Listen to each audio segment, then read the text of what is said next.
Nimeona hapo tu Gladys anasema ati waliongea na Raila. Raila akasema wameacha watu kwa broadbase ya nani? Raila alisema tu vizuri wali agree na Ruto mpaka 2027. Na hata hiyo agreement ilishaisha. Wacha kutuletea ujinga. Wacha kutuletea ujinga. Wewe ende upigie Ruto kura peke yako. Saa hii hakuna mtu atamwambia mtu ati pande hii pande. Ati left ni left. Uko na left yako. Mimi niko na left yangu. Wengine wako na left zao. Hiyo ndiye nduru wanapiganga, walichukua advantage Raila Amolo Odinga, hawakuwa na wafanya kazi.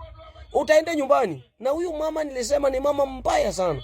Anapiganga kifua mpaka mbele ya wanaume. Umeona vile anapiga kifua? Hati anafanya hivi. Fanya hivi. Hati yeye broadbase oe. Broadbase ni peke yako.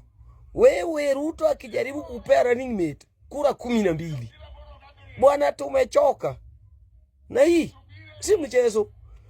Hata uchukue au council of elders wote. Nimeona wanaongea hapo nyumbani.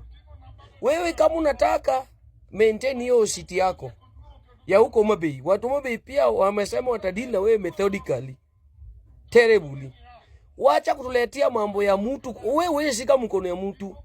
Wewe bweka huko. Bweka wewe. Lakini hakuna saa yetu utajaji vile tunataka. Mambo ya Ruto mahali unasema uliongea na Raila Amolo Odinga kwa matanga ya vivyo sio Raila aliongea tukisikia.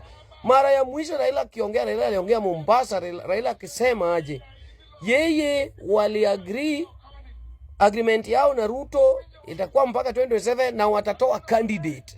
Unaona? Oscar Sudi akaongea mbaya. Sasa leo unatuletea ujinga. Nyumbani na yeye